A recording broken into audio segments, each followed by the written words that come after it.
In the dead of night, my husband went to work his night shift, leaving just me and my mother-in-law in the house. I thought it would be peaceful, but on the third night, while fast asleep, I woke up with a start, and the sight before me made my whole body go numb, my heart nearly stopping. If you want to uncover the truth behind this story, please listen and enjoy right now. My name is Lauren.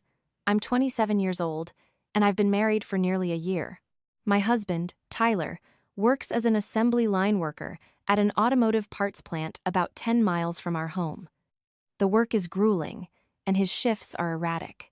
Some weeks he works the day shift, and other weeks he is switched to the graveyard shift. Whenever he worked the night shift, I was left to wander around our modest 2-story suburban home. The downstairs consisted of the living room and kitchen, while the upstairs had 3 bedrooms. The master bedroom for my husband and me, my mother-in-law's room, and a spare room used for storage.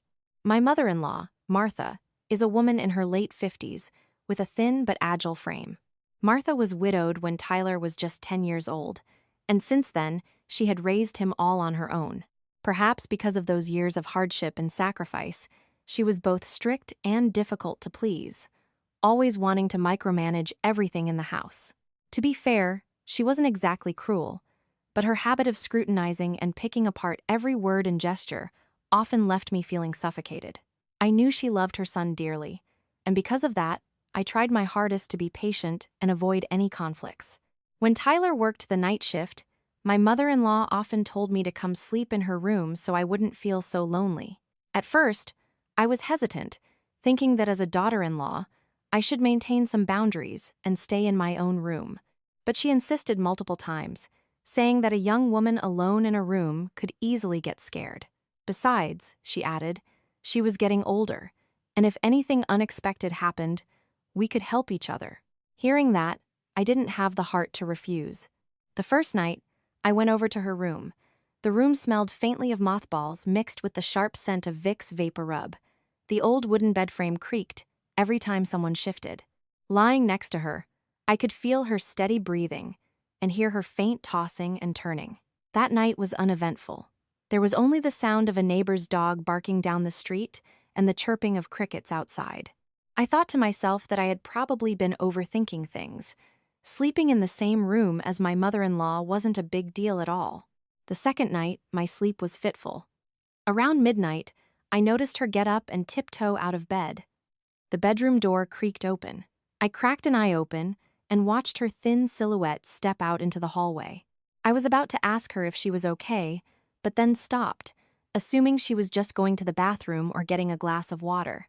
When she returned, I pretended to be asleep with my eyes closed, listening to her soft sighs beside me. My heart tightened slightly. I felt something was off, but I forced myself to go back to sleep. The third night was a night I will never forget. The summer night was sweltering, and the ceiling fan clicked rhythmically overhead, failing to chase away the heavy heat.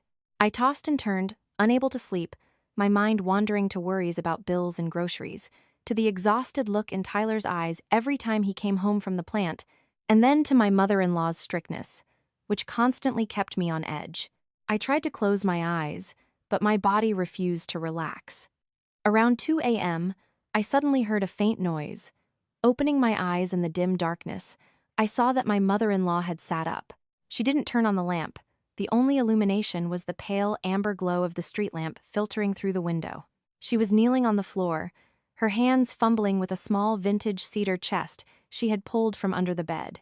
I held my breath, my heart pounding rapidly. Why was she doing this in the middle of the night? I tried to open my eyes a bit wider, controlling my breathing so she wouldn't notice I was awake. Her bony hands trembling, she opened the lid of the chest, pulled out several small cloth pouches, and then retrieved a thick, worn journal.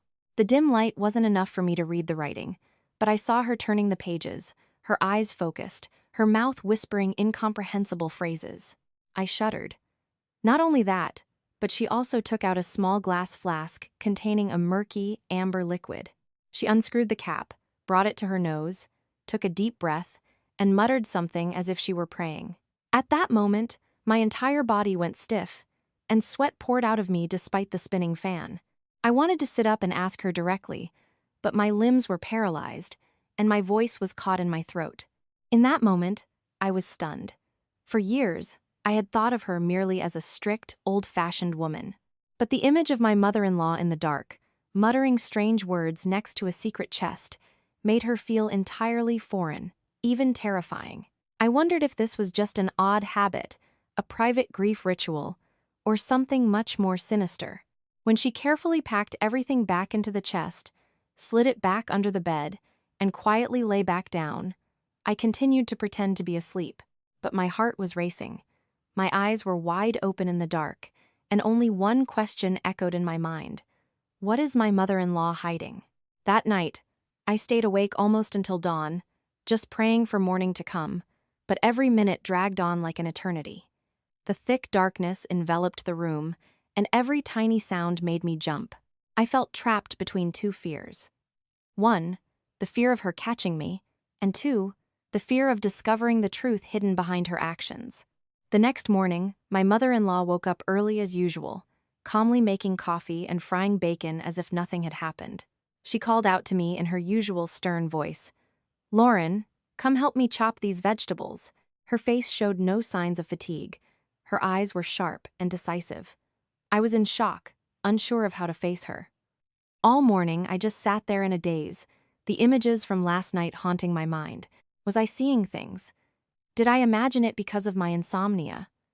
But the sharp, sour smell of whatever was in that flask she sniffed seemed to still linger in my nose, reminding me that it was all absolutely real. From that moment on, doubt took root in my heart. I didn't dare look her in the eye, because every time I met that stern gaze, I felt a chill run down my spine. I told myself I had to find out the truth, no matter what, but at the same time, I was terrified. Because if I dug deeper, who knew if the truth would be even more horrifying than I imagined? And from that day on, I began to pay close attention to her every little action, waiting to see what other secrets she might be keeping from me. After that third night, my mind was a restless mess. During the day, everything in the house went on as usual. The clatter of knives on the cutting board, the sweeping of the porch, the smell of chicken soup wafting through the small house. But to me, that space was no longer peaceful. Just seeing my mother-in-law calmly picking vegetables and grumbling about trivial matters instantly brought back the image of her kneeling in the dark, her trembling hands pulling things out of that cedar chest. I couldn't erase that image. It was like dark ink permanently stained on my brain. I wondered if Tyler knew his mother still kept that strange chest. Had he ever seen it and just assumed it was memorabilia his father left behind? That thought made me pause. For as long as I've known him, Tyler has always been a devoted, loving son. He had never doubted or complained about his mother. If I spoke up, would he even believe me? Or would he think I was making things up to drive a wedge between them? That entire day, I was distracted, clumsy with every chore. My mother-in-law glanced at me several times, her eyes probing. At one point, she half-jokingly asked, "Did you sleep well last night? Why do you look like you've seen a ghost this morning?" I flinched, quickly looking down to hide my panicked eyes. "Oh, just some insomnia, Mom." She gave a tight smile and didn't ask anything else, but I could clearly see something vague in that smile, as if she knew I had seen something I wasn't supposed to see. On the fourth night, Tyler was back on the night shift. I felt anxious from the moment the sun began to set. The thought of having to go into my mother-in-law's bedroom made my chest feel incredibly heavy. I wanted to find an excuse to get out of it, but I was afraid she would get suspicious. Finally, I slowly followed her upstairs. I lay down on the edge of the bed, pulling the blanket up to my chin. The darkness was thick, the only sound the ticking of the wall clock. I tried to close my eyes, but my heart was beating frantically. I didn't dare fall into a deep sleep, drifting in a state of half awake, half asleep. Sure enough, near 2 a.m., I heard that faint noise again.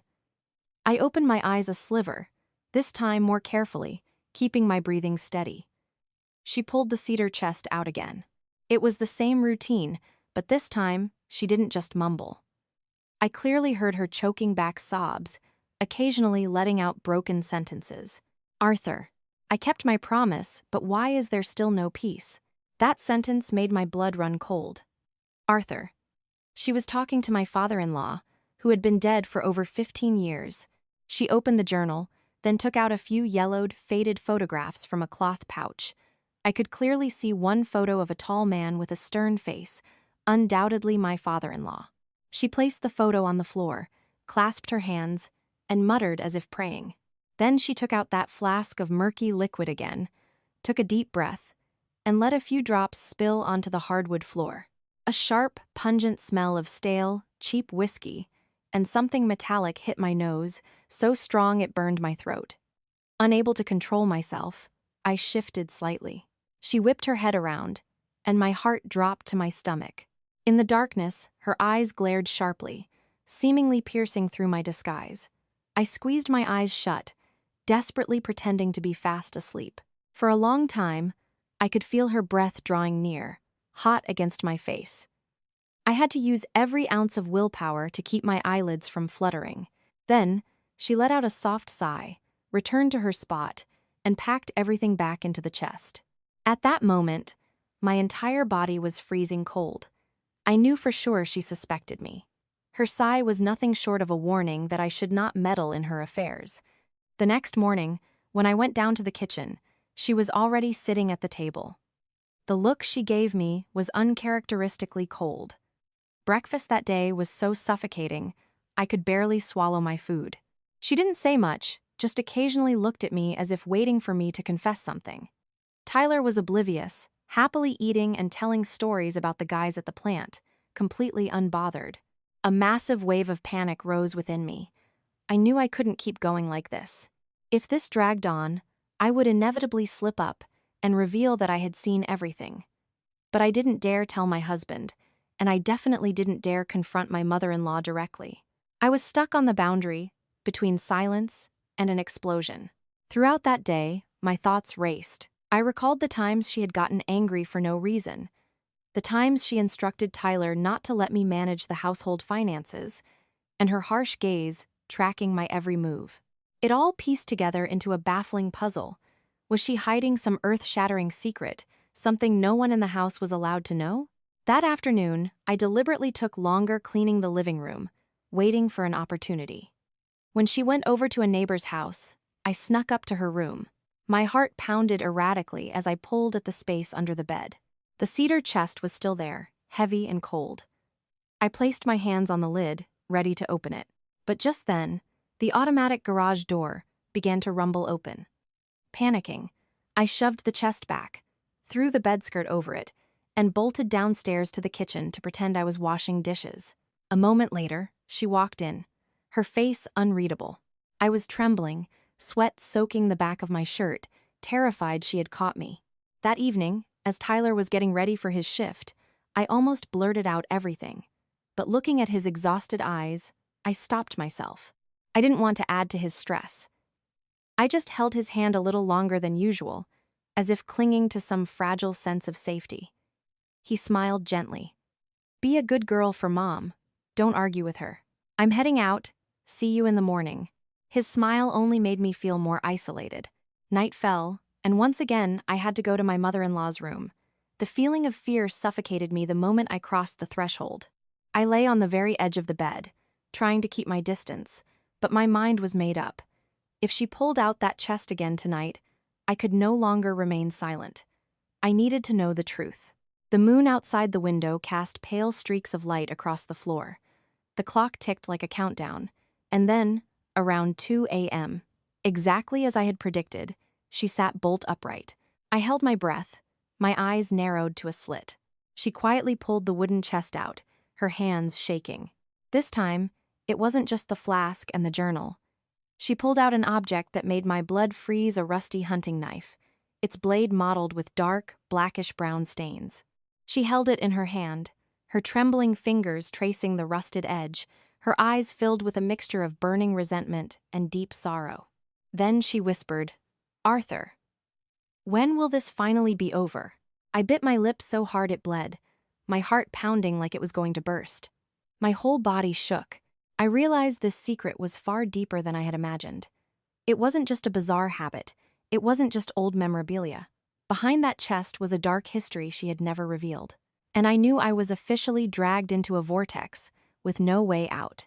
That fourth night, the image of my mother-in-law sitting in the dark, her trembling hands caressing a rusty blade as if conversing with an invisible ghost, haunted me the entire next day. In the morning, right after Tyler left for work, I sat quietly at the dining table, tapping my fork against my plate of eggs without being able to force a single bite down. My mother-in-law, as usual, finished her breakfast and stood up to clean, her gaze sweeping past me cold and guarded, as if she knew I was no longer an outsider. Every time I looked at her thin hands, my mind immediately flashed back to that blade. It wasn't just a simple old tool. It carried an aura of obsession, a smell of rust mixed with the suppressed rage she kept locked tightly inside. I wondered why a woman who had lived over half her life, widowed while still in her prime, would cling so fiercely to something like that. Was it connected to her husband's death, or was it proof of some unspoken injustice? That afternoon, while I was watering the flower beds by the backyard fence, I overheard Mrs. Higgins and another neighbor gossiping on their porch. One of them said Martha had a tough life when she was young. Her husband's death was real sketchy, too. Heard it was an accident, a drunken fall down the basement stairs, but the whole thing was bizarre. The town whispered about it for a while, but then it just blew over. I stood frozen, my hands shaking so badly I dropped the garden hose. So, her midnight whispers, the weird liquid, and that knife might be connected to my father-in-law's death. On the fifth night, I decided to test the waters. While the two of us were folding laundry in the living room, I casually dropped a comment. "Mom, I heard some of the neighbors talking. They said Tyler's dad passed away really suddenly back then. It must have been so hard for you." Her hands stopped. Her eyes darkened instantly, and her gaze cut into me like a sharp knife. She slammed the stack of folded shirts down, her voice suddenly hoarse. "The past is the past. Don't bring it up again. There's nothing good to be found there." I quickly nodded, but my heart was racing. It was obvious she wanted to keep it buried. I couldn't sleep at all that night. Tyler was on the night shift again. I listened to her steady breathing next to me, but my mind was a raging storm. I thought of the knife, the flask, the yellowed photos. They were all disconnected puzzle pieces I couldn't put together. I wanted to find the truth, but I was terrified that the truth could destroy this family. Exactly at 2 a.m., I saw her get up again. This time, I decided not to lie still. I held my breath, waited for her to pull the chest out, and then I slowly rolled over, pretending to be sleep-talking. "Mom, what are you doing?" I mumbled. She violently jumped, her sharp eyes snapping toward me. The moonlight streaming through the window illuminated her gaunt face, highlighting the deep wrinkles etched like cuts into her skin. She didn't answer, just sat perfectly still, staring at me. I tried to keep my eyes half closed, like a drowsy person, mumbled something incoherent, and buried my face back into the pillow. After a long time, she sighed, put her things back into the chest, and lay down. But I knew that, from that second on, she was absolutely certain I was not entirely asleep. The next morning, the atmosphere in the house was entirely different. She didn't talk to me much, just gave short, clipped commands. The toast was slightly burnt, something that never happened with a perfectionist like her. I felt the distance between us widening, like two enemies living under the same roof, constantly monitoring each other. In the afternoon, as I was sorting laundry in the utility room, she suddenly appeared from the kitchen, standing right behind me. Her voice was slow and deliberate. "Lauren, in this life, there are things you're better off not knowing. Just live quietly, take care of your husband and your future kids, and that's enough. The deeper people dig, the more misery they dig up for themselves." I shivered, dropping a bottle of detergent. I knew clearly she was warning me. By the sixth night, I absolutely refused to go into her room. I used exhaustion as an excuse and asked for permission to sleep in the master bedroom alone. She stared at me for a long time, then just nodded without a word. I thought I had escaped. But in the middle of the night, while I was drifting off, I heard light footsteps in the hallway. The bedroom door creaked open, and in the pale moonlight, my mother-in-law's silhouette glided in, coming to a stop right next to my bed. I was so terrified I wanted to scream, but my throat seized up. She stared down at me, her eyes as cold as ice. After a moment, she gently pulled the covers up over me and whispered, Go to sleep. Stop thinking so much. Then she turned and walked out. The door clicked shut, and my heart beat like a war drum. I understood she was tracking my every move. I had no way out. Whether I wanted to or not, I was trapped in this secret. The following day, I decided to call my best friend, Maya, giving her a vague outline of the awkward situation I was in, but not daring to reveal the dark details. Maya advised, "Why don't you just ask Tyler directly? He's your husband, after all. He needs to know, so he can protect you." I shook my head, my eyes stinging. I was terrified Tyler would think I was fabricating lies and accuse me of disrespecting his mother. That evening, before leaving for his shift, Tyler hurriedly shoved some cash into my hand. He smiled warmly. "Here, hold on to this for groceries or whatever you need. Don't let Mom worry about it." I gripped his hand tightly, but didn't dare open my mouth. A massive fear was welling up inside me. If the truth I suspected involved his father's death, would there come a day when he turned his hatred on me for touching the very wound his family had buried for so long? When night fell, I tried to sleep but couldn't. I thought of my mother-in-law's cold eyes, the rusty blade, and the words she whispered in the dark. Everything wrapped around me like a dense spiderweb. I knew it was time to face it. When the clock struck 2 a.m., I quietly slipped out of bed, my bare feet hitting the cold hardwood floor. I tiptoed to her bedroom door and peeked through the crack. Inside, a dim yellow light glowed. She was kneeling again, the chest open, the knife in her hand, muttering, "Arthur, forgive me, but she has to know the truth now." My entire body went numb. Her words were like a dagger straight to my heart. So this secret involved Tyler too, involved the very happiness of this family. And as a daughter-in-law, as her son's wife, I could no longer pretend I didn't know. I clamped my hand over my mouth to stifle a sob. In that moment, I realized I only had two choices: continue to stay silent and live in fear, or find a way to drag the truth out of the woman kneeling in there, the mother-in-law I simultaneously respected and feared. And I knew that choice would change my entire life. From the moment I heard her utter, "She has to know the truth now," my mind was in total chaos, like a spool of thread yanked apart in the dark. I leaned trembling against the doorframe, trying to suppress my ragged breathing. Her whisper sounded like a premonition, part confession, part preparation for what was to come. But why did she choose now, after all these years, to bring it up? And was the truth she mentioned really about my father-in-law's murky death? I didn't dare enter the room that night, nor did I let her know I was eavesdropping. I stumbled back to my bed, pulling the covers over my head. But I couldn't sleep a wink. Her sobbing voice echoed in my head all night. The next morning, I had dark circles under my eyes and stumbled as I walked. Tyler noticed and asked worriedly, "Are you feeling okay, or is it because you haven't been sleeping well lately?" I jumped, quickly brushing it off. "It's probably just the heat." Tyler frowned slightly but didn't press the issue. My mother-in-law, however, was different. She watched me intently, her gaze seemingly indifferent, but deep enough to pierce through my every thought. Then she calmly said, "Lauren, I'm heading to the grocery store early today. Stay here and watch the house. Don't go wandering off." The sentence sounded normal, but to my ears, it was a constraint, a reminder that I was to remain within her sights. Around mid-morning, while she was gone, I sat on the edge of my bed like a zombie. Curiosity, dread, and a desperate thirst to know the truth choked me until I couldn't breathe. I couldn't take it anymore. I made the reckless decision to open that chest just once, to see what was truly inside. I locked her bedroom door, my heart hammering against my ribs, and dropped to my knees on the cold floor. Trembling, I dragged the cedar chest out from under the bed. It felt as heavy as a boulder. My hands were slick with sweat. I struggled to pry open the rusted latch. After a few agonizing minutes, the lid popped open with a loud creak. The musty smell of mildew and the sharp metallic tang of rust hit my nose so hard I almost gagged.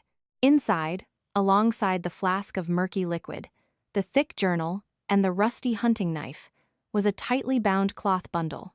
Shaking, I untied it.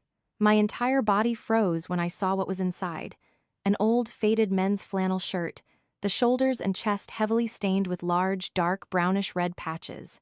I slumped onto the floor, my heart skipping a beat. Were those stains blood?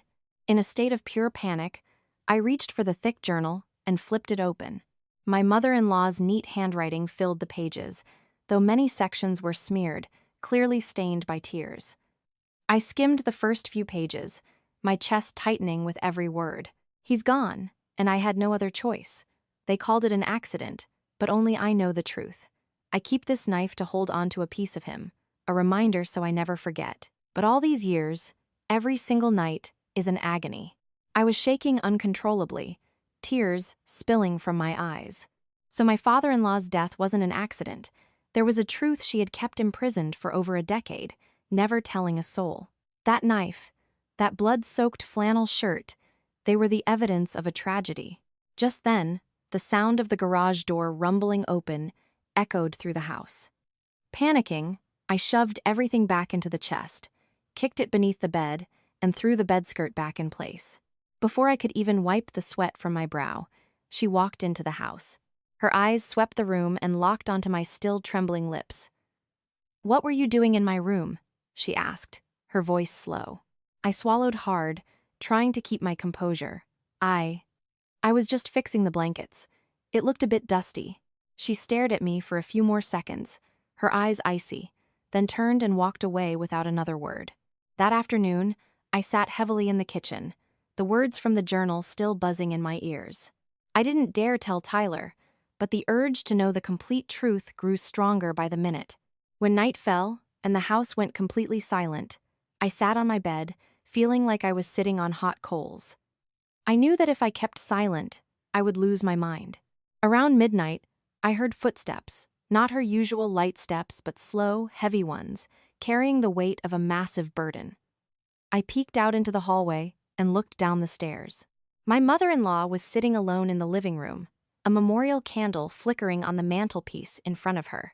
She whispered, "Arthur, I can't hide it anymore." She saw it. "Maybe it's time to let the boy know." I froze. That sentence confirmed everything. She knew I had seen it, had read the journal, and she had decided she couldn't hide it much longer. I rushed back to my room, my heart going crazy, my head swarming with 1,000 questions. What would she say? Would this truth cause the entire family to collapse? The next morning, the air in the house was unusually still. Tyler had left for the plant early. I went down to the kitchen and saw my mother-in-law sitting there, holding a mug of coffee she wasn't drinking. She looked up at me, and her eyes had changed. They were resolute, but held a profound, bottomless sorrow. "Lauren, tonight when Tyler goes to work, I need to talk to you. What you hear, you must keep absolutely secret, because not everyone can handle this." Her voice was hoarse, but every word felt as heavy as lead. I nodded silently, my heart heavy. I walked around like a ghost that entire day, clumsy and distracted. My mind kept drafting dark scenarios. If the truth was a sin, was blood, was a tragedy tied to my father-in-law's death, how was I supposed to face it? Should I tell Tyler, or keep it a secret to preserve our family's happiness? Night fell, wrapping the house in darkness. Tyler threw on his jacket to head to the plant, kissing my forehead as he said, "Try to get some sleep. Don't overthink things." I walked him to the door, a strange sadness washing over me. As soon as the front door clicked shut, my mother-in-law stepped out of her room. The warm hall light illuminated her gaunt, heavily lined face. She said softly, "Come here, Lauren. Sit down. I'll tell you everything. But after tonight, you must pretend you never heard a word, if you want this family to survive." My heart pounded fiercely. I sat across from her, my hands icy cold. She placed the cedar chest on the coffee table, slowly opened it, and took out the knife, the flannel shirt, and the journal. Her eyes flashed with absolute agony. "These are the things that have imprisoned me for years, and starting tonight, you'll understand why I've been so hard to live with." Her voice trembled, breaking. "The night he died wasn't an accident like everyone said. He died right here, in this house, and this knife is the witness. I was the only one here that night." I sat frozen, feeling as if my heart was being squeezed in a vice. That half-confession made it hard to breathe. I looked at her, her eyes looking like they were drowning in the abyss of unrevealed secrets. And I knew tonight was the night I would face the most terrifying truth of my life. In the quiet living room, the only sound was the steady ticking of the grandfather clock, counting down to every word my mother-in-law was about to speak. Martha sat across from me, her trembling hands resting on the open cedar chest. Inside, the rusty hunting knife caught the pale yellow light, and the blood-stained flannel shirt lay crumpled like a silent witness to the past. I didn't dare breathe too loudly. My heart beat so hard I thought it would echo in the room. My mother-in-law looked up at me, her gaze hollow, and spoke in a raspy voice. "Lauren, you must promise me that what you hear tonight will never be repeated to anyone, not even Tyler. If you don't promise, I'll take this to my grave." Her voice was firm, carrying a desperate resolve. I swallowed and nodded slowly. "I promise," I whispered, my throat tight.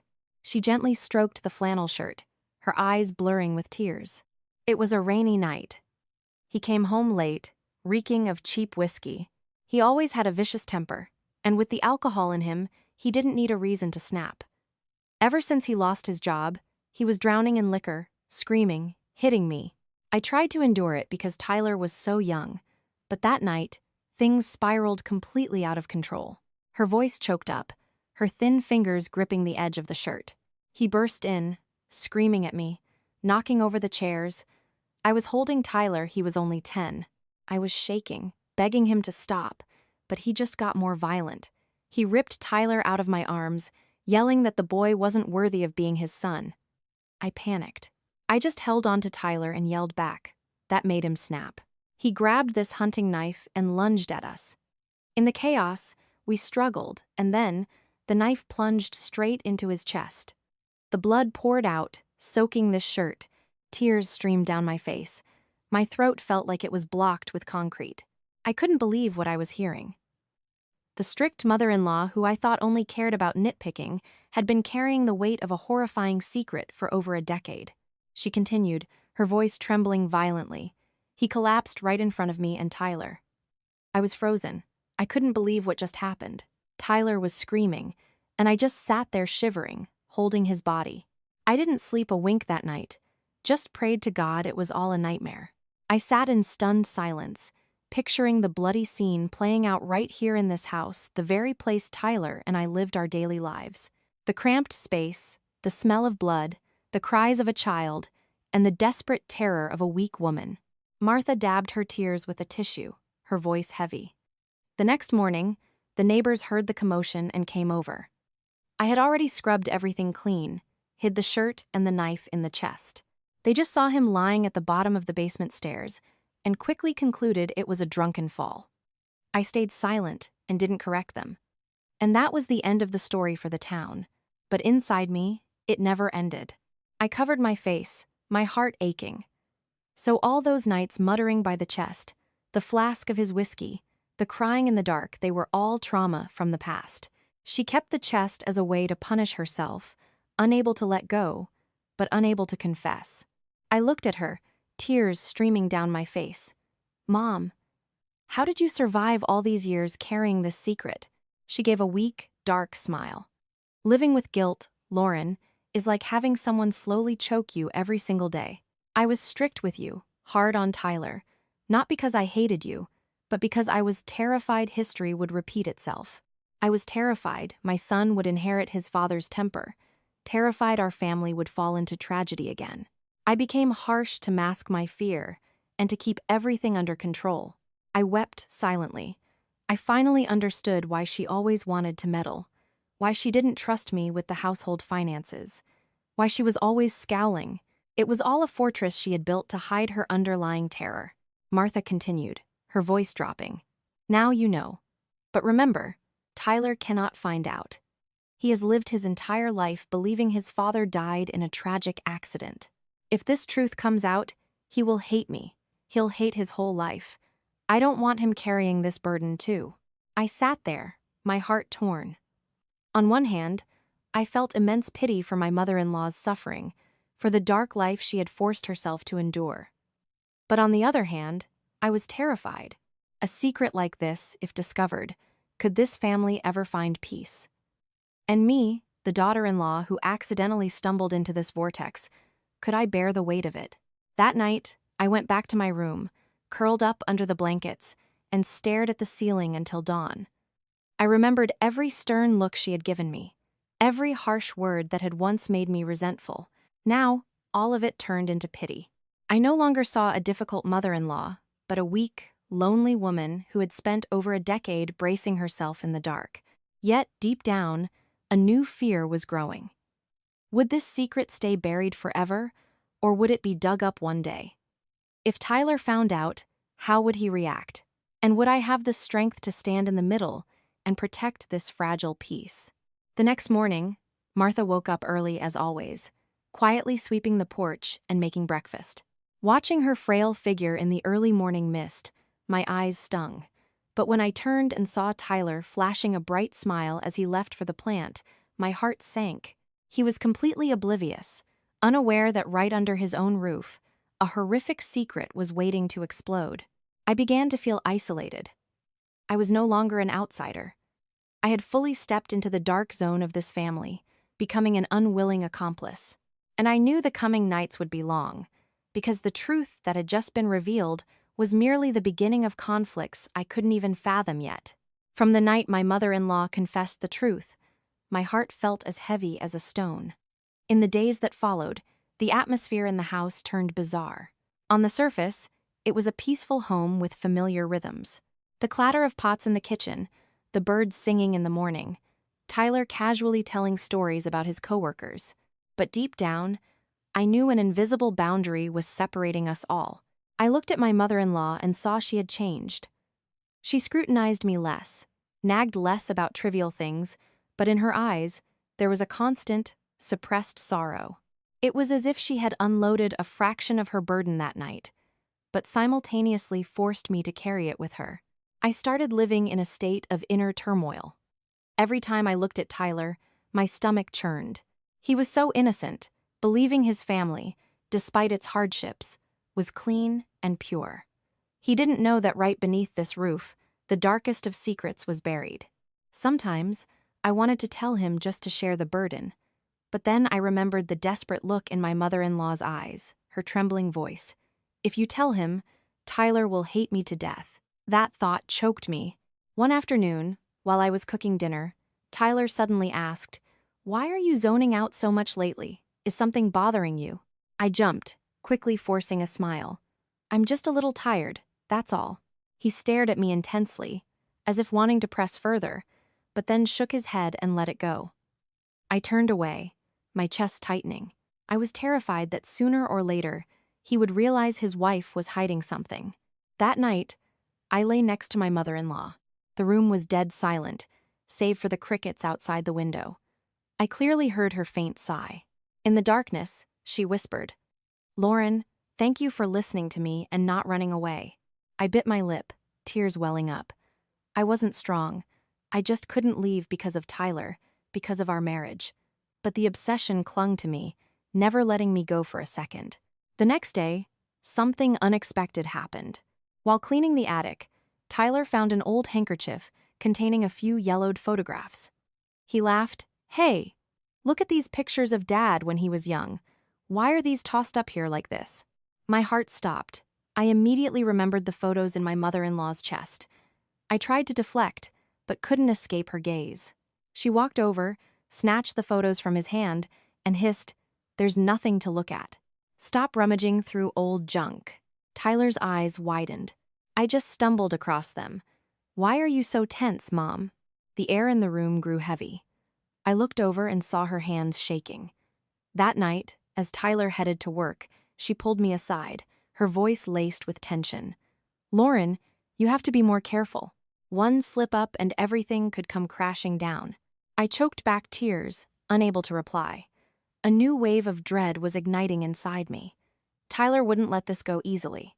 He was naturally meticulous. Once suspicious, he would dig until he found the bottom. And just as I feared, a few days later, while we were setting the table for dinner, Tyler suddenly asked, "Mom, back when Dad died, I always heard it was an accident, but what kind of accident? I can't remember the details." That question came down like an axe on the dinner table. I dropped my fork, and my mother-in-law froze, her face draining of color. She forced a reply. "It's in the past. Why bring it up?" "People said he slipped and fell, that's all." Tyler frowned. "But it's weird to me. Why did none of the relatives ever give any details?" "Mom, you're hiding something from me, aren't you?" The air was so thick, I could hardly breathe. I saw my own hands shaking uncontrollably. I quickly jumped in. "Tyler, come on, it's the past. We have enough to worry about right now, without digging up old history." Tyler fell silent, but his eyes grew dark. I knew he was genuinely suspicious now. That evening, as I went out to the backyard, I accidentally overheard Martha whispering in the living room, "Arthur, our son is starting to ask questions. What do I do?" Her voice was trembling, choked with tears. I stood frozen in the dark, my heart breaking. I knew this secret couldn't be kept forever.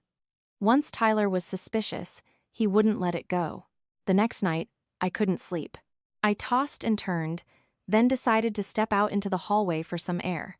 Suddenly, I saw light spilling from beneath my mother-in-law's door. It was slightly ajar. I peeked in. She had the chest open again, holding the knife and the shirt. But this time, her face was entirely different, panicked, frantic. She whispered, "If he finds out, if he hates me, what reason do I have left to live?" My legs gave out. Was she contemplating suicide to atone for her sins? The thought horrified me. I couldn't let that happen. I pushed the door open and dropped to my knees beside her. "Mom, don't say that. Please, no matter what happens, Tyler and I still need you. I promise I'll protect this secret, just please don't leave us." Tears streamed down my face. She froze, then hugged me, sobbing like a child. "Lauren, you're the only one who understands, but you don't really know. If Tyler finds out, he will hate me for the rest of his life. I'm not afraid of dying. I'm afraid of losing him." I squeezed her shoulders tightly, my voice thick with emotion. "I won't let him find out, I promise." But the moment the promise left my lips, I felt my heart constrict. I knew that keeping this secret meant living a lie, and sooner or later, a price would have to be paid. The next day, Tyler was unusually quiet. He ate his dinner without saying a word, his gaze constantly distant. I was terrified, wondering how far his suspicions had gone. That evening, as he was getting ready for his shift, he suddenly turned and grabbed my hand tightly. "Lauren, are you hiding something from me?" I was paralyzed, unsure of how to answer. I could only look down, my hand icy cold in his. He stared at me for a long time, then let go and walked away without another word. I stood in the darkness, tears streaming down my face. I realized the distance between my husband and me was growing. If I kept silent, I might lose him, but if I spoke, I would betray my promise to my mother-in-law. This vicious cycle was wrapping tightly around my neck, suffocating me. And that night, I realized a profound truth.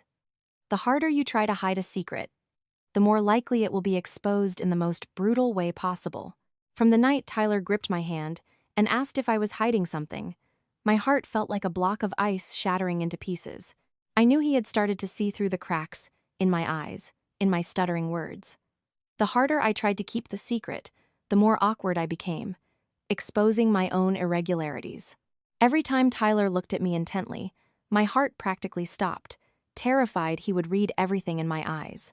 In the days that followed, Tyler became uncharacteristically withdrawn. He stopped telling stories about the plant, stopped joking with me. Family dinners became oppressive. My mother-in-law maintained her calm exterior, but I knew she felt the shift too.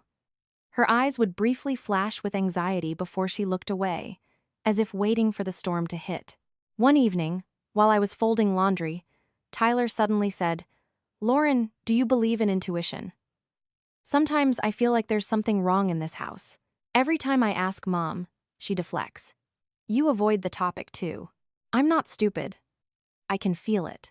I jumped, my hands shaking so badly, I dropped a shirt on the floor. I bent down to pick it up, trying to hide my panic. You're overthinking things. Everything is fine. But my voice trembled, entirely unconvincing. Tyler looked at me quietly, his eyes deep and dark. He didn't say anything else, but I knew his mind was made up. He was going to find the truth. That night, while Tyler was on his shift, I sat hugging my knees in our room, a nervous wreck. My mother-in-law sat in the living room for a long time, the yellow lamplight casting shadows on her aging face. She looked more exhausted than I had ever seen her. She knew her son was suspicious, and she knew that once Tyler started digging, no one could stop him.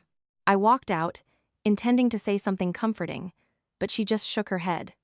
Lauren, the fate of this, we can't hide it anymore. If he finds out, consider it God's way of making me pay. Her words stunned me. I saw despair in her eyes, a mix of surrender and preparation for the worst. I held her hand tightly, choking out, "Mom, I'll find a way to stop Tyler. He can't know." But she just gave a weak, bitter smile. "Can you stop human nature? The more you hide it, the more he'll want to know." And just as she predicted, a few days later, Tyler made his move. One morning, he pretended to leave early for work, but then returned right around noon. I was startled to find him standing at the top of the stairs, his eyes fixed on his mother's bedroom door. I scrambled over to him. "Why are you home so early?" He gave a cold smile. "I have the right to come home whenever I want, don't I?" The words sounded light, but they were a clear probe. That afternoon, while I was cooking, I suddenly heard a strange noise from upstairs. I ran up, my heart hammering. My mother-in-law's door was slightly open, and inside, Tyler was leaning under her bed. I rushed in, panicked. "What are you doing?" Tyler looked up, his eyes full of suspicion.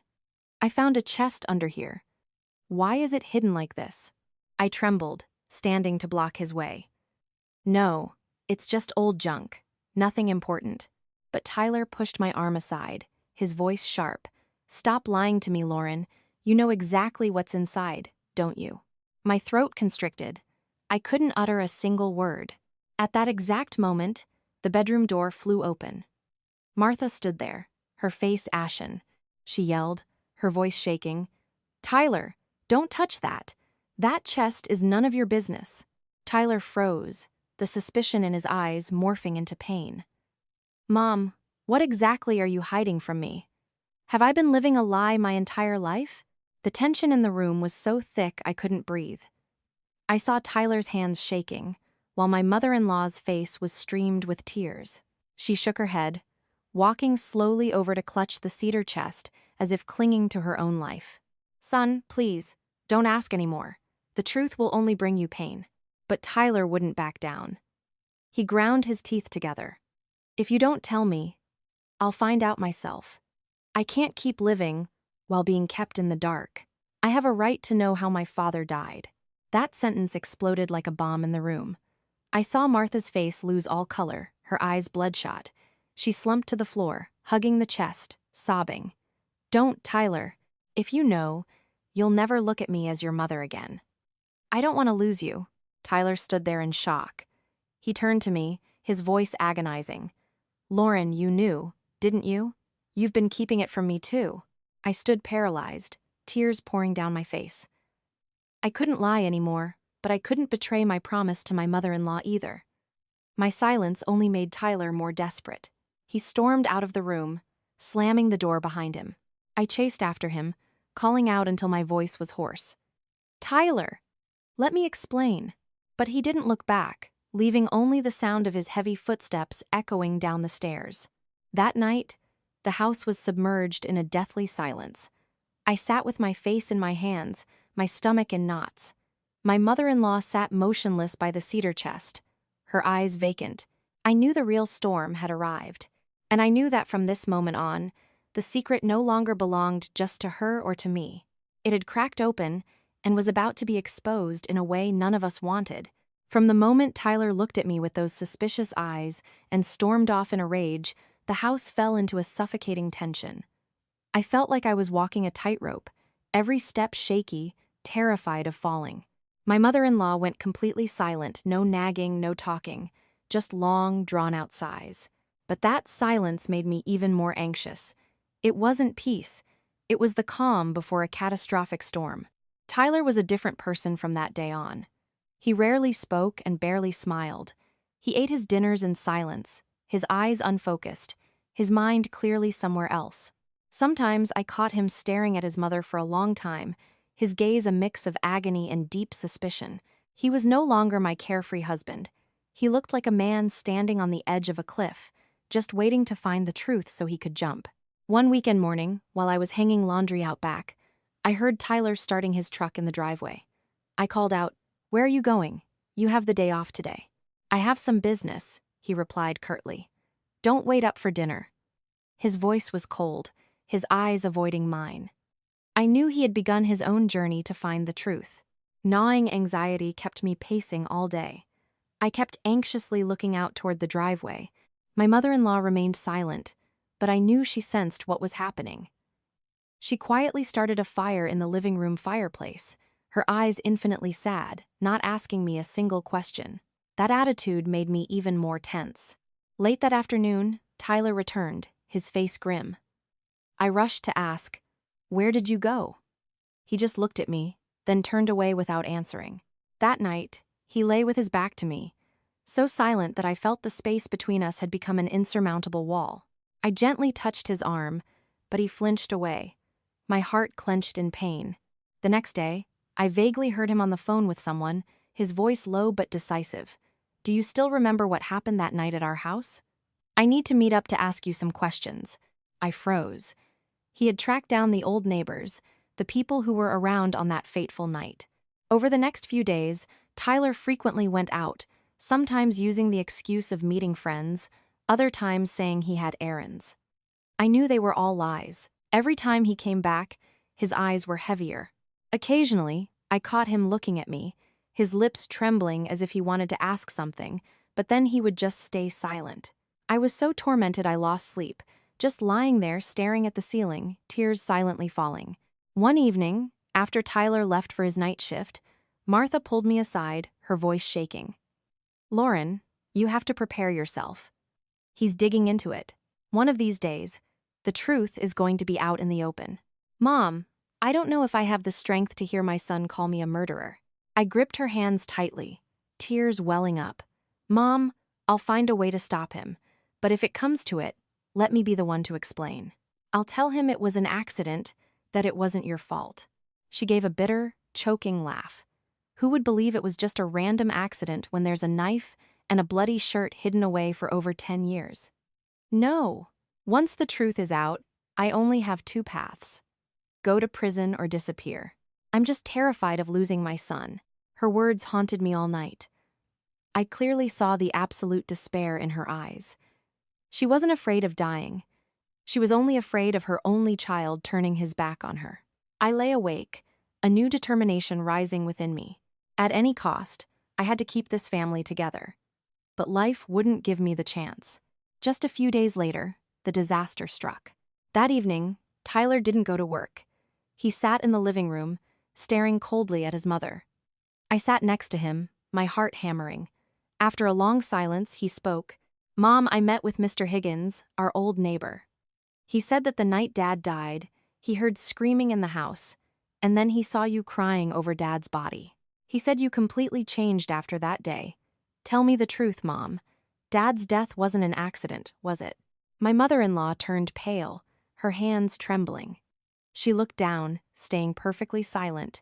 I quickly interjected, "Tyler, don't listen to neighborhood gossip. People make things up all the time. Mom was just grieving. That's why she changed." But Tyler looked straight at me, his voice cracking. "Lauren, you know too, don't you? You're hiding it from me too." I was stunned, tears streaming down my face. I didn't know what to say. Suddenly, my mother-in-law broke down, sobbing uncontrollably. She buried her face in her hands. "Tyler, please let it go. I didn't want you to know."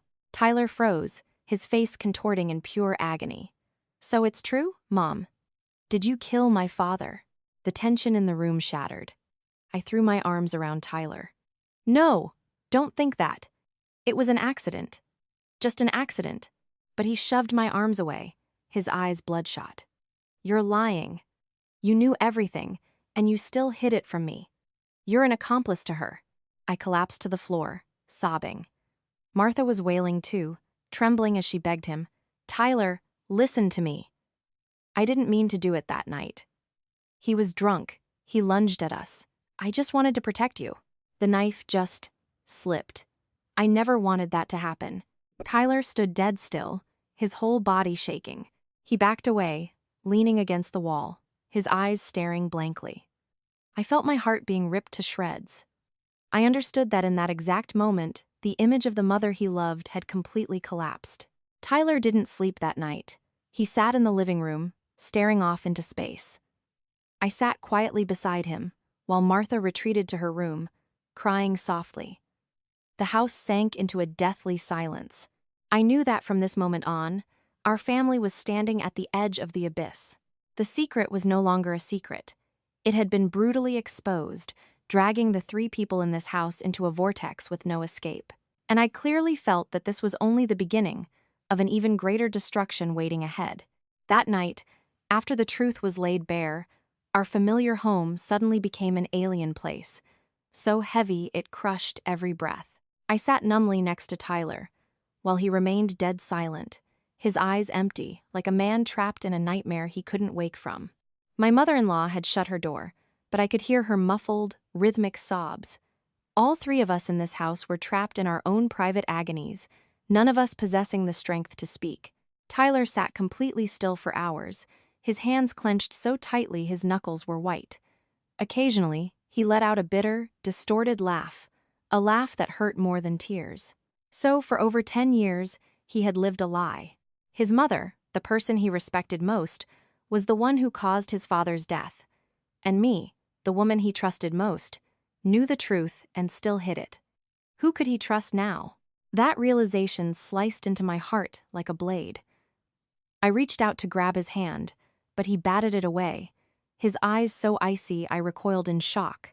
The next morning, Tyler didn't go to the plant. He sat alone on the back porch, chain smoking. Martha sat in the kitchen, silently looking out the window, her eyes red and swollen. My stomach churned. Tyler had never been a smoker, yet here he was, lighting one cigarette after another. I knew he was clinging to the smoke, to momentarily mask the storm inside him. Around noon, he suddenly said, "Lauren, what do you think I should do? Pretend nothing happened? Or go to the police station so my dad can finally rest in peace?" I jumped, my face draining of blood. I lunged forward and grabbed his arm. "Tyler, please don't." She didn't mean to. "It was an accident. If you go to the cops, Mom will go to prison. Our family will be destroyed." But Tyler snatched his arm back, growling. "And what about my dad? He died a wrongful death. No one talks about him.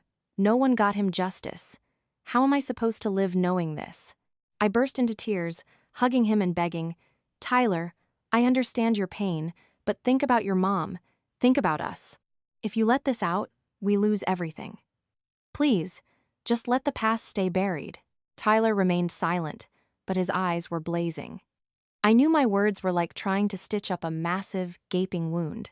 Martha stepped out of the kitchen, her back hunched, her voice trembling. "Tyler, if you feel you need to report it, then do it. I've lived this long, I'm not afraid of prison. I'm only afraid of losing you.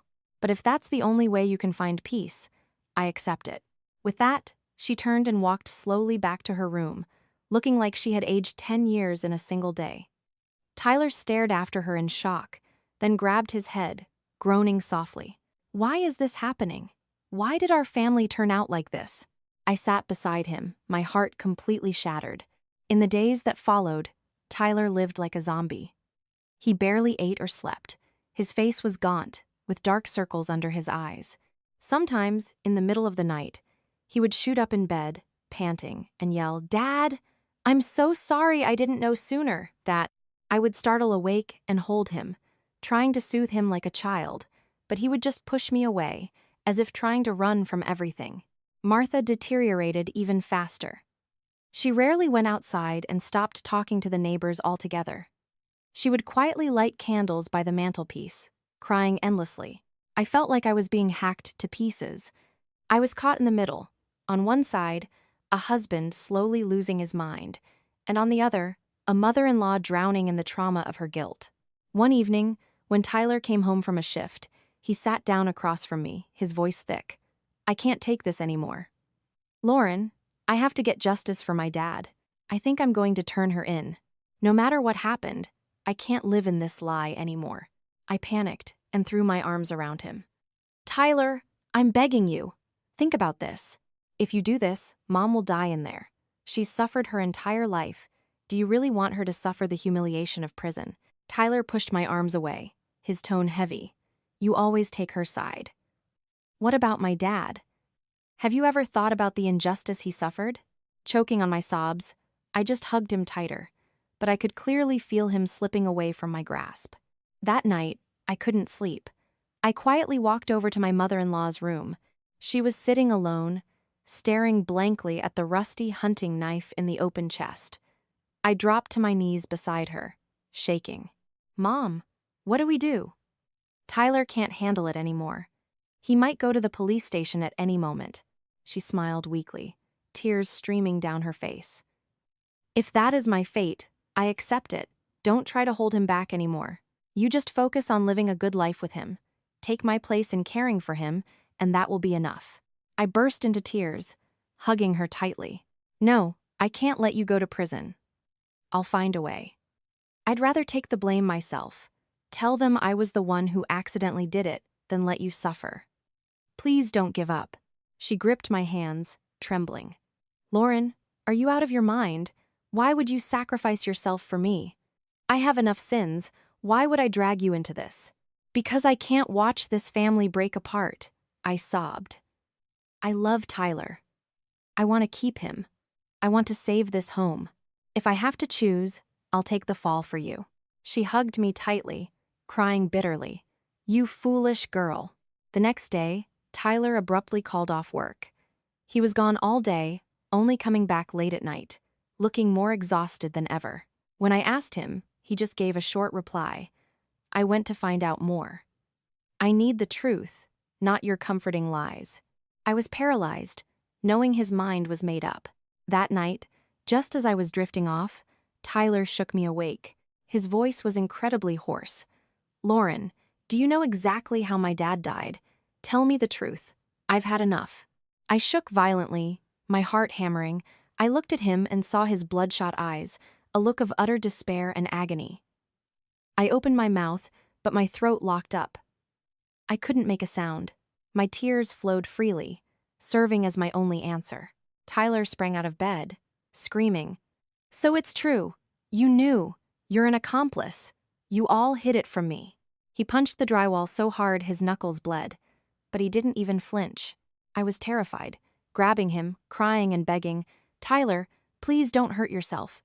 I'm begging you, believe me, it was just an accident. But he threw me off, his eyes burning red. An accident? An accident that you have to hide for your entire life? An accident that leaves a knife and a bloody shirt hidden under a bed. Do you really think I can believe that? I collapsed onto the floor, sobbing. Tyler looked at me for a long moment, then stormed out of the room and slammed the front door. Panic-stricken, I ran after him, just in time to see him peel out of the driveway in his pickup truck. The sickly yellow glow of the streetlights illuminated his rapidly shrinking silhouette as he disappeared into the night. I stood there frozen, an absolute, paralyzing fear rising inside me. Where was he going? Was he heading to the police station to end it all? In that moment, I understood that the fragile happiness of our family was teetering on the edge. Once Tyler decided to turn her in, nothing could be saved. And I knew it was time I did something, if I didn't want to lose everything. The night Tyler sped off, the roar of his truck engine fading into the distance, became my worst nightmare. I stood barefoot in the driveway, the cold night wind slapping my face.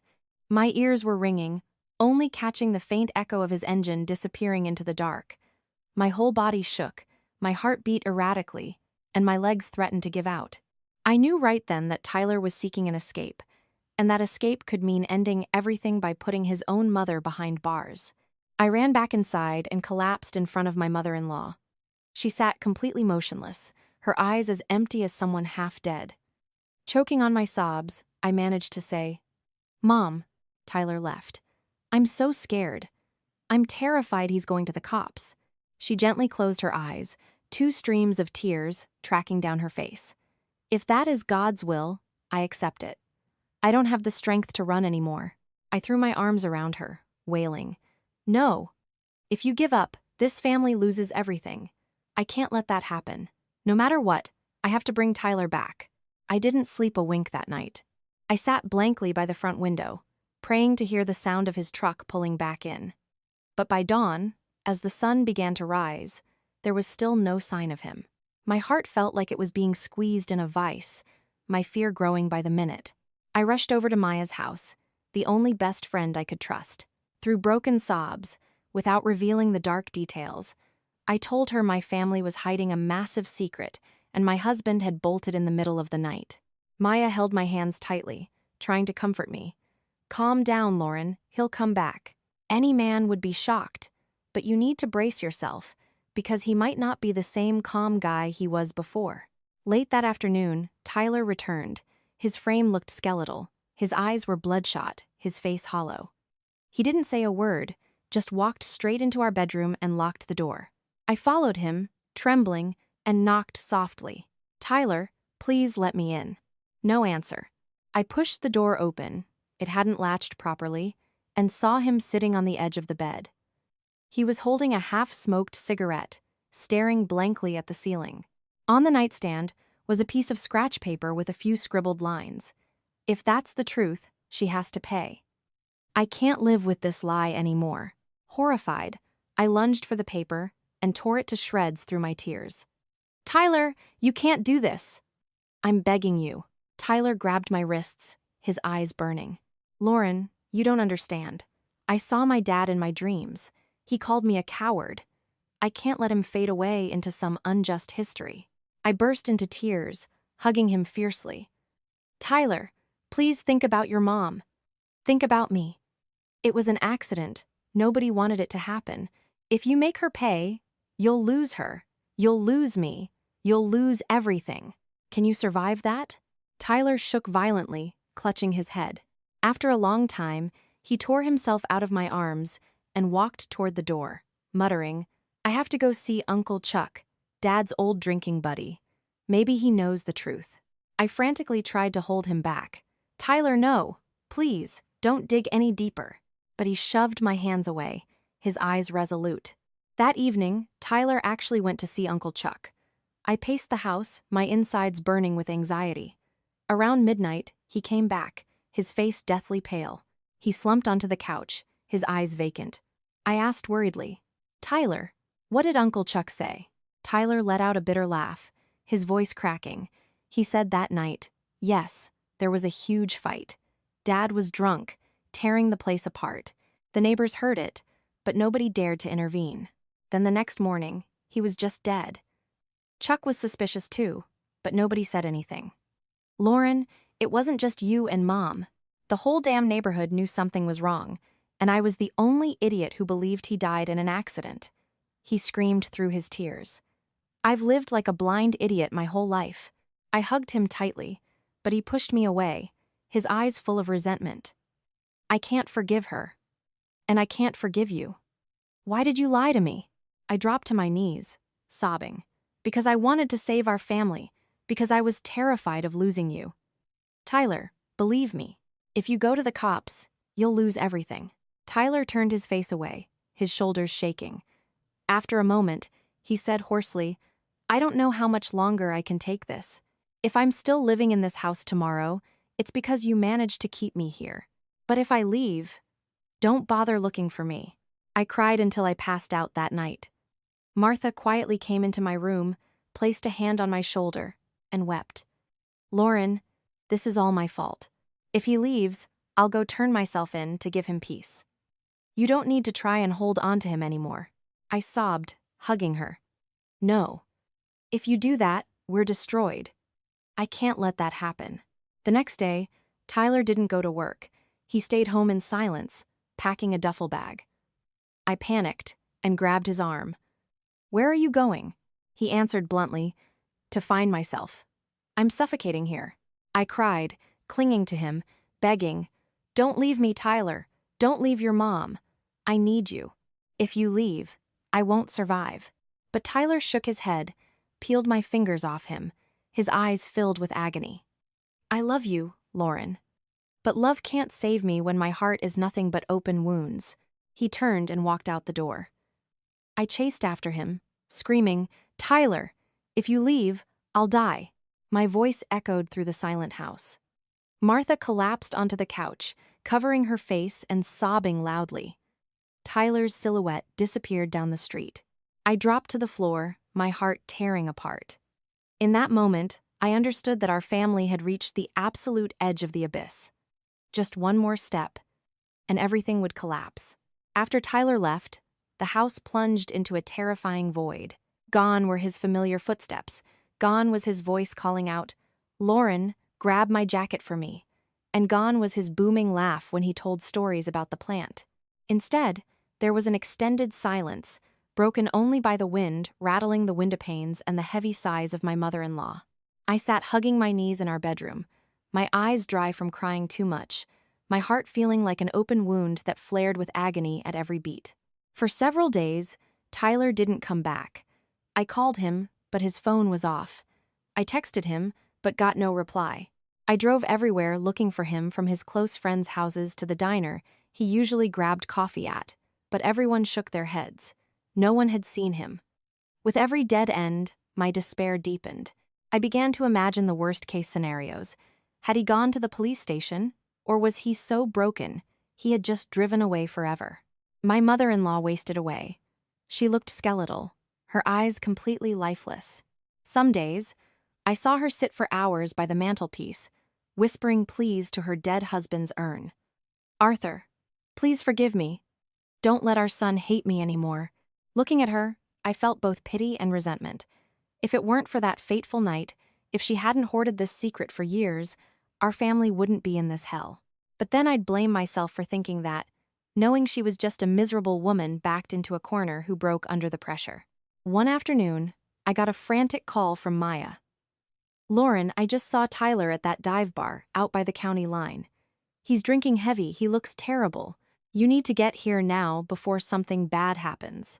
I threw off my apron and practically sprinted to my car, my heart pounding in my chest.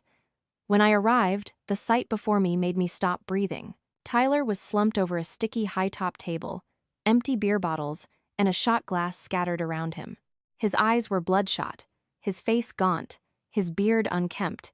He used to hate drinking, yet here he was, using it as his only escape. I ran up and threw my arms around him. Tyler, please, come home with me. Don't do this to yourself.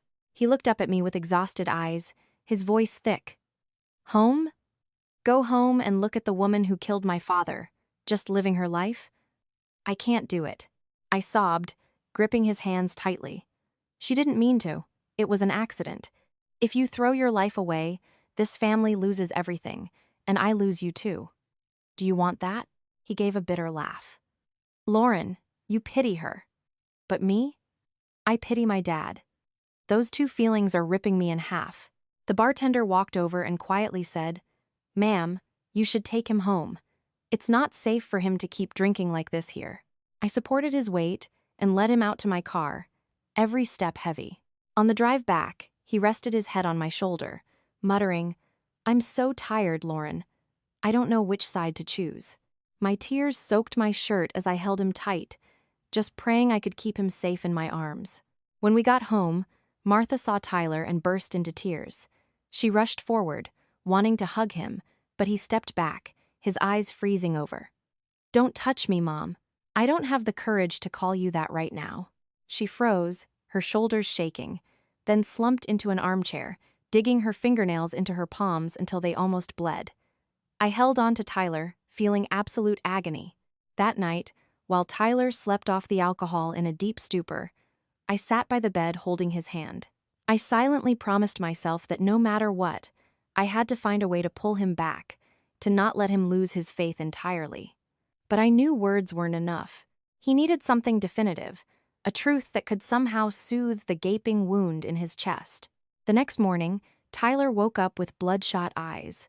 He looked at me for a long time, then said hoarsely, Lauren, I've thought about it a lot. If Mom doesn't turn herself in, I'm going to report it. I can't live like this forever. I can't stand looking at the mantelpiece and seeing her shadow lurking behind it. I panicked and hugged him fiercely. Tyler, please don't. I'm begging you. If you do that, what happens to us? She'll die in a prison cell. I won't be able to survive it. He gently pried my hands off him, his eyes dark. I'm sorry, but I need justice for my dad. I ran down the hall to my mother-in-law's room, screaming, Mom, did you hear that? If Tyler actually goes to the police, this family is destroyed. Please, let me take the fall. I'll say I accidentally did it. I'll take the blame, as long as Tyler doesn't hate you. Martha froze, then pulled me into a tight hug, sobbing. Lauren, you're crazy. Why would you sacrifice yourself? You don't owe me anything. I cried through my tears, because I love him, because I want to save this family. I can't stand watching him, and you hate each other. She wailed, burying her face in my shoulder. Lauren, you are the daughter I never had, but you cannot ruin your life for me. If fate demands I pay the price, I will go. You have to hold on to Tyler. Don't let him go. I hugged her tightly, choking on my tears. That evening, Tyler skipped dinner and sat silently on the back porch. I brought his jacket out and draped it over his shoulders, whispering, Tyler, no matter what happens, I'm staying with you. But please, don't leave me. If I lose you, I won't survive. Tyler quietly turned to look at me, his eyes full of tears. He gently touched my hair and whispered, I love you, Lauren, but love isn't enough to erase this wound. That sentence pierced my heart. I knew he still loved me, but the chasm between us now was not going to be easily crossed. Night fell, and I sat in the dark, listening to Martha's heavy sighs from the next room. Tyler was asleep, but his face was contorted as if he were fighting a war in his dreams. I knew the coming days would be even more brutal, and I knew if I didn't do something drastic, I would lose him forever. After those long, exhausting nights, I knew Tyler was reaching his breaking point. He was no longer avoiding it. He was preparing to act. One morning, I woke up early to make breakfast and saw him sitting at the dining table. In front of him was a blank piece of paper and a pen. I quietly walked over and saw the scribbled heading, Statement of Incident. My heart seized, my whole body turning to ice. I snatched the paper, screaming, Tyler! Are you really going to do this? He looked up, his eyes exhausted but resolute. I can't live in a lie anymore. I have to do it so my dad can have peace. I don't want to be a bad son, but the truth is, she killed him. Even if it was an accident, she has to pay for it. I burst into tears, dropping to my knees in front of him. Tyler, please don't. If you do this, she'll die in prison, and our family will shatter. How do you expect me to live? Tyler turned his head away, his voice choking. I hurt more than you can imagine, but every time I stand in front of his urn, I feel like a traitor. I can't take it anymore. With that, he grabbed the paper back, folded it in half, and shoved it into his jacket pocket. I lunged to wrestle it away from him, but he pushed me back, his eyes blazing red. My mother-in-law stepped out of the hallway, having witnessed the whole scene. She walked forward, trembling, her voice cracking. Tyler, take me wherever you need to take me. I'm tired. I don't want to fight anymore. If my paying the price is the only thing that will bring you peace, then I'm ready to go. She finished speaking, tears streaming down her face. Tyler froze, his lips quivering. He said hoarsely, Mom, why didn't you tell me sooner? Why did you let me live a lie for over 10 years? She covered her face, sobbing. Because I was terrified of losing you. But the harder I tried to hide it, the more I lost you. I was wrong, Tyler. The air in the room was so heavy, it felt suffocating. I screamed, Tyler, if you truly love me, think about me. I carried this secret with her just to save this family. If you report her, you lose her, you lose me, you lose everything. Can you handle that? I grabbed his arm, my tears mixing with sweat. Tyler trembled, a violent conflict raging in his eyes. On one side, justice for his father. On the other, the last remnants of his family. Finally, he violently shoved my hand away, stormed out the door, and let it slam shut behind him. I collapsed, passing out on the floor. That afternoon, I walked around like a ghost. Martha sat in a daze, staring into space. Suddenly, I remembered the words I had spoken, "Let me take the fall." That thought, which had started out of pure desperation, now sparked in my mind like the only way out. If I stepped forward and confessed, claiming that I was the one who accidentally did it during a struggle, Tyler would no longer have a reason to hate his mother. Even if he blamed me, as long as he kept his mom, I would accept it. That night, I grabbed a pen and paper and, with shaking hands, wrote a confession. Every word felt like a drop of blood bleeding from my heart. I wrote that during a drunken struggle with my father-in-law, I had accidentally stabbed him. I would take all the blame so she could go free. Tears blurred the ink, but I kept writing until it was done. Just as I placed the paper into the cedar chest, my mother-in-law walked into the room. She froze when she saw it, then lunged forward and snatched it. She tore it to shreds, shaking uncontrollably. "Are you out of your mind? Why would you take the blame for me? I'd rather die than let you ruin your life." I hugged her, choking out, "Mom, I love Tyler. I don't want him to hate you. I'm doing this to save my husband, to save this home." She hugged me tight, sobbing. "Lauren, you are my biggest blessing. But no, I won't let you do this.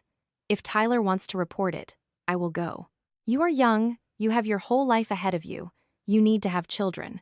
Don't do something so stupid." That night, we held each other and cried until we had nothing left. Outside, a neighbor's dog barked incessantly, like an omen of an approaching storm. The next morning, Tyler came home. His eyes were bloodshot, his posture defeated. He sat down on the couch and pulled the crumpled statement from his pocket. I stared at it, shaking, my heart seemingly stopping. But he didn't hand it to anyone. He just slammed it onto the coffee table, his voice rough. "Mom. Lauren, I thought about it all night. I can't turn you in. But I can't forgive you either. I have to get out of here. If I stay, I'm going to lose my mind." Panic-stricken, I threw my arms around him. "No. If you leave, how am I supposed to live?" He looked at me, his eyes red. "Lauren, don't hold me back. I need time. If I stay here right now, I'm going to end up hating both of you, and I don't want that." Martha dropped to her knees in front of him, sobbing loudly. "Tyler, if you leave, how can I keep living? Hate me all you want, but please don't leave. You're all I have left." Tyler looked at her, his eyes tearing with pain. He shakily helped her up and whispered, "Mom, I don't hate you. I just can't face you right now. Let me go for a while to figure myself out." With that, he grabbed his duffel bag and walked out to his truck. I ran after him, clinging to him and wailing, "Tyler, if you leave, I'll die." He turned back, kissed my forehead, tears rolling down his face. "I love you. But don't die. Wait for me. When I have enough courage, I'll come back." His truck door slammed, and he drove away, fading down the street. I collapsed onto the driveway, sobbing violently. Martha slumped onto the porch bench, her eyes vacant. In that moment, I knew our family was shattered, and none of us knew if there would ever come a day when we could piece it back together. After the day Tyler left the house, the already quiet home became terrifyingly empty. Every meal was just the two of us. The extra plate and fork on the table felt like a cruel joke. I would look at the empty chair Tyler used to sit in, listen to the wind rattling the porch screens, and feel a sharp, agonizing twist in my gut, as if a hand were crushing my insides. My mother-in-law was no longer the strict Martha she used to be. She was completely silent, spending all day hovering around her husband's memorial on the mantelpiece. The wrinkles on her face seemed to carve deeper into her skin, her eyes growing cloudy from constant tears. I lived in endless anxiety. Where did Tyler go? How was he living? I had no idea. I called him occasionally, but he never answered. Sometimes it rang until voicemail. Other times, he sent it straight to decline. I sent dozens of texts and got absolute silence in return. That silence was more terrifying than any angry shouting, because it felt like a vast, empty void swallowing my heart whole. One afternoon, I unexpectedly got a text from Maya. She said she had seen Tyler at a new housing construction site a few towns over. He looked thin, tanned, and was doing day labor to get by. Maya urged me, "Lauren, You should go see him. Don't leave him alone with his pain. When people hurt that much, they easily go down the wrong path. I nodded, tears streaming down my face. That night I barely slept, feeling nauseous, partly hopeful, partly terrified. The next morning, I drove to the address Maya gave me. Just as she said, Tyler was working at the site, hauling heavy bags of cement, sweat pouring down his face. He looked so emaciated it made my chest ache. I wanted to sprint over and throw my arms around him, but my feet felt glued to the dirt. I only dared to stand from a distance, watching his hunched figure in the crowd, my heart stinging and trembling. At noon, when he sat alone by a cinder block wall to drink water, I tiptoed closer. He looked up, freezing when he saw me. His eyes were red, his voice incredibly hoarse. "Why are you here?" I choked back a sob. "I had to come. I can't take it anymore, Tyler. You can hate me, but please don't leave me stranded like this." He looked away, staying silent for a long time before whispering, "I don't hate you, I just hate myself. But I don't have the courage to go back home, Lauren." I hugged him tightly, crying into his dusty shirt. "Come home, Tyler.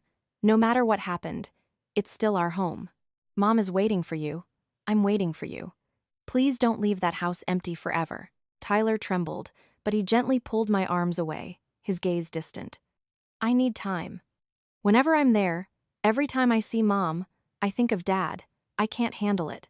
Please, just give me a little more time." I understood. He still couldn't forgive. I forced myself to drive back home, my heart as heavy as lead.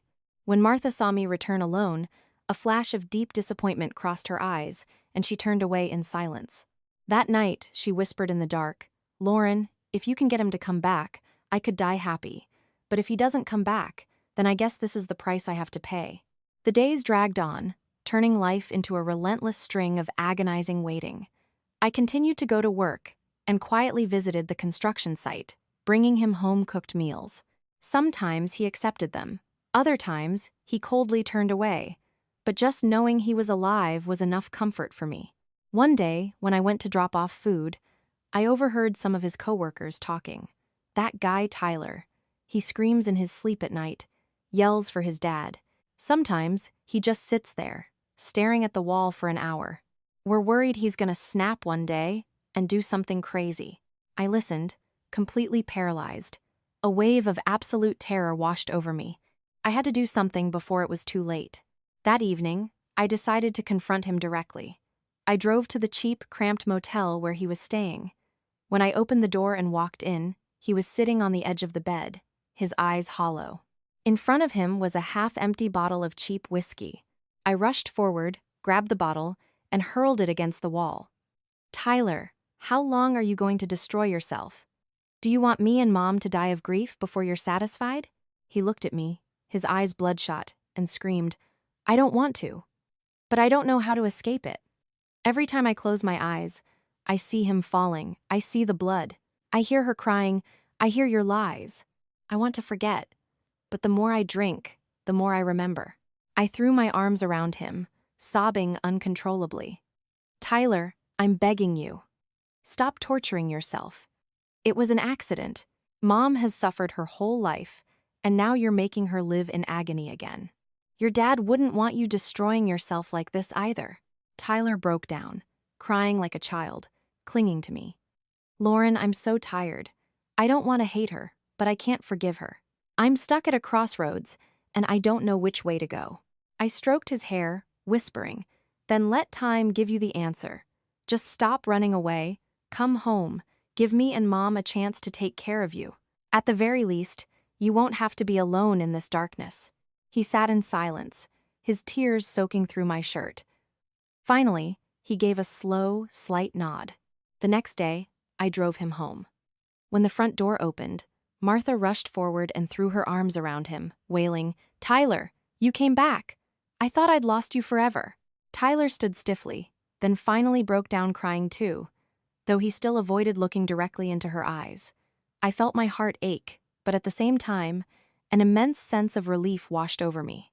That night, after our first dinner together in weeks, Tyler sat quietly on the back porch. I stepped out and sat beside him. He whispered, "I came back, but I can't promise everything is going to be peaceful right away. I still need time. But at least I won't leave you alone anymore. I smiled through my tears, holding his hand tightly. In the dark, I knew our family hadn't fully escaped the storm, but at least the flame of hope had been reignited. Ever since the day Tyler came back, our small house seemed to regain a bit of its warmth. Dinners were no longer missing a person. The 3 plates were set together again, even though the heavy silences between us were still thick. Tyler spoke very little, occasionally forcing a tight smile when Martha or I tried to make conversation. Every nod, every faint smile he gave me was as precious as a miracle, because it proved he still wanted to make this work. But I understood that inside him, the wound was still bleeding. Every night, he would sit on the back porch for hours, smoking in silence. Once, when I went out to join him, he suddenly said, "Lauren, I came back not because I forgave her, but because I couldn't bear to leave you. As for Mom, I still don't have the courage to look her in the eye." I squeezed his hand and whispered, "It's okay, Tyler. As long as you're here, things will slowly get better. Every wound needs time." He smiled faintly, but it was a smile burdened with deep sorrow. Martha, meanwhile, was growing visibly weaker. Perhaps all those years of living in torment, compounded by the shock of Tyler discovering the truth, had rapidly deteriorated her health. I often caught her staring blankly into space, her eyes clouded over, as if she were tracking some painful memory in the distance. One evening, while I was folding laundry, she called out softly, "Lauren, come here for a minute." I sat down next to her. She took my hand, her voice trembling. "I don't have much time left. I can feel it, but I can't rest in peace seeing Tyler suffering like this. You have to be the one to guide him forward for me. Promise me." I nodded continuously through my tears. "Don't worry, Mom. I won't let him lose his way." But the tension inside Tyler soon erupted again. One morning, he abruptly stated, "Mom, Lauren, I've thought about this a lot. If Mom doesn't turn herself in to the police, one day, I'm still going to have to do it. I can't let Dad just fade away in silence like that." Martha and I were stunned. She turned ghostly pale, her eyes losing all focus. I panicked and grabbed him tight. "Tyler, please stop saying that. She's getting older. Her health is failing. How could you?" But Tyler looked at me, his eyes fiercely determined. "Lauren, I love you. But I also loved my dad. My love for you guys can't be traded for justice." The air in the house grew suffocating again. I saw Martha's hands trembling. Slowly, she said, "Tyler, if you feel that is the right thing to do, I will go. But before I go, I just ask one thing. Please remember I didn't do it on purpose. I'm not a murderer. I was just a woman backed into a corner.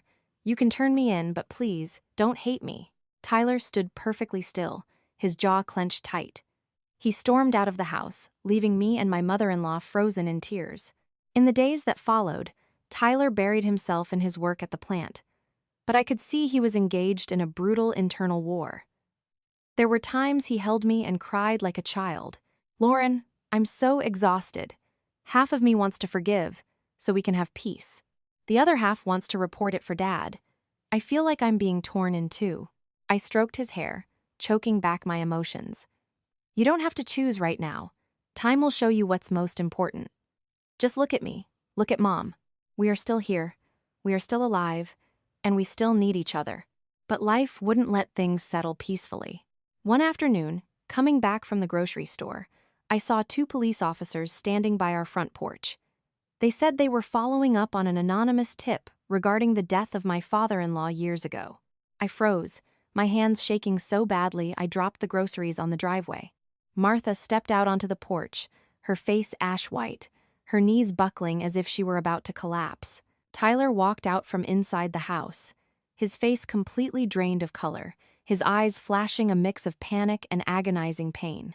The officers asked a few questions. Martha forced herself to remain calm, sticking to the story that his father died from a drunken, accidental fall. They took some notes and left, but the scene felt like a blade slicing into my heart. I looked at Tyler. His lips were quivering, but he kept his silence. That night, Tyler didn't sleep. He sat out on the porch, staring at the sky, his face completely drained. I sat next to him, only daring to remain quiet. Later that night, Martha called me into her room and handed me a small envelope. She whispered, "Inside is a letter I wrote to the police, confessing to everything. If a day comes when Tyler makes up his mind, give it to them. Consider it my way of paying my debts. I just hope that after everything, you can hold on to his heart." I burst into tears, throwing my arms around her, trembling. "Mom, why are you doing this? We can live in peace." She smiled weakly, her eyes blurred with tears. "There is no peace built on lies." "I made a mistake, Lauren. Don't make the same mistake I did." I buried my face in her shoulder, my heart hurting as if it were being cut. The next day, I heard Tyler had taken an extended leave of absence from the plant. He said he needed time to think. I knew the moment of decision was rapidly approaching. I watched him walk away down the driveway, a nameless dread rising within me. That night, when I walked past Martha's room, I saw her sitting numbly by her husband's memorial. Her hands shook as she lit a candle, the flame flickering. She whispered, "Arthur, I'm ready. I just hope our son can forgive me." I stood silently behind her, tears spilling over.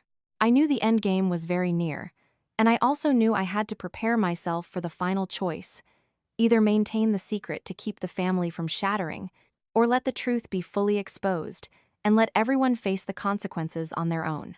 After the night, the police came to the house. The atmosphere in our family felt like it was dangling by a thread. I looked at Tyler and saw his eyes were still filled with turmoil. My mother-in-law grew more frail by the day. She barely ate anything, spending all her time lingering by the mantelpiece, where the memorial candle was always lit. Late one afternoon, when the fading golden sunlight was casting long shadows across the porch, Tyler sat quietly in the old rocking chair. I walked up and gently placed a hand on his shoulder. I heard him let out a heavy sigh. "Lauren, I've made my decision. I'm going to file the police report. It hurts, but I have to do it.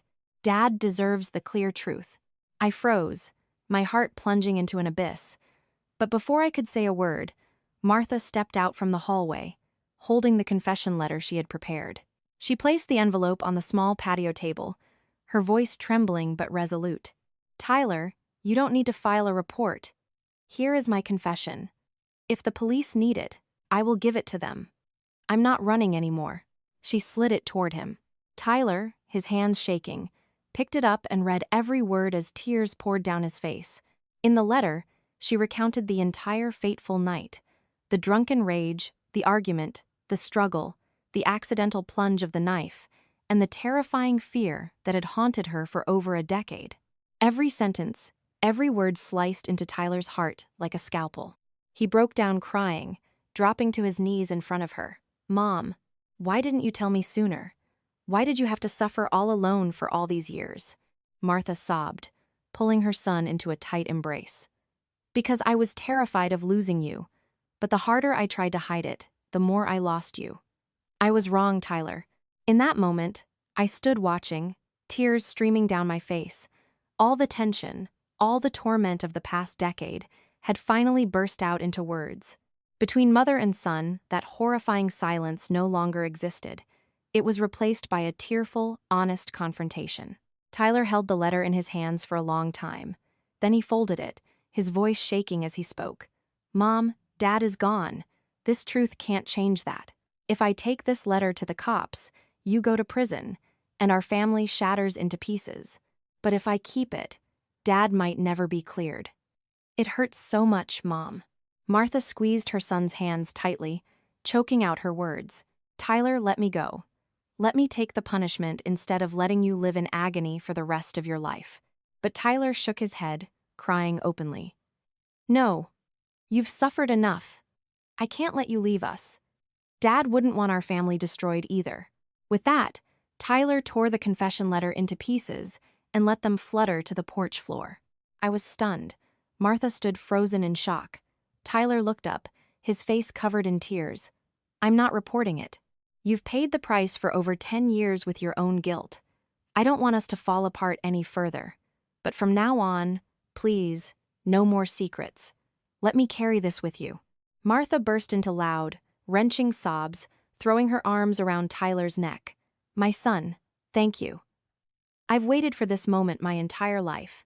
I broke down crying too, dropping to my knees beside them, feeling the crushing weight of that horrific burden finally being lifted from our shoulders.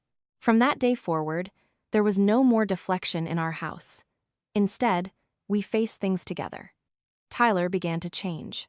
He no longer drowned himself in alcohol, nor did he avoid his mother's eyes. He became quieter, more mature, learning to cherish the time we had left. Sometimes he would hold my hand and whisper, "Lauren, I know you've been through a lot. Thank you for not letting go of me, even when I wanted to run away." I would cry and hug him, my heart finally feeling soothed. My mother-in-law lived differently, too. She spent her time out in the yard, planting new vegetable beds, carefully tending to small potted flowers. Occasionally, she would look at us, her eyes no longer filled with suppressed grief, but shining with a quiet hope. One evening, while all three of us were eating dinner, she said softly, "A family doesn't need to be perfect. We just need to stay together. Your father is gone. That is a pain that will never fade. But if we drown ourselves in hatred, it's like he dies all over again. Living a good life, that's the real way to honor him." That sentence made Tyler and me pause. It was true. The painful reality couldn't be changed, but we could choose how to move forward. Not with hatred, but with love, making up for the lost years. As time passed, the wound in Tyler's heart didn't vanish instantly, but it slowly began to heal. He learned how to smile again, how to look at his mother without wanting to run away. Every time I saw him helping her fix the fence or quietly picking up her medication from the pharmacy, I knew he was forgiving her in his own way. As for me, after everything, I realized one universal truth. No matter how well you hide a secret, there will always come a day when it is exposed. Only by facing it, accepting it, and offering forgiveness can people truly find peace again. One morning, as the sunlight streamed onto the porch, my mother-in-law sat in the rocking chair, smiling as she watched us clean the yard. She spoke softly, her voice lighter than air, as if shedding the final remnants of her burden. "I am finally at peace." I looked at Tyler, and he gave a small, affirming nod. In that exact moment, I knew that even though the scars remained, our family had finally climbed out of the abyss. This story closes not with a perfect fairy tale ending, but with acceptance. Tyler's father cannot come back, and the pain cannot simply vanish. But as a mother, a son, and a wife, we chose to stay together, to jointly shoulder what was left. And that is the only way to save a home. Through this story, we can clearly see that no truth can remain buried forever, and no true happiness can be built upon secrets. The most important thing is having the courage to face reality, to listen, and to place family above hatred. While you still have your parents and loved ones by your side, cherish those moments because they are priceless gifts that time will never return. If you found that this story brought you emotion and reflection, hit the like button and leave a comment to let us know your thoughts. Every share and every piece of feedback from our audience is the motivation we need to continue bringing you meaningful, relatable, and deeply human stories. Thank you.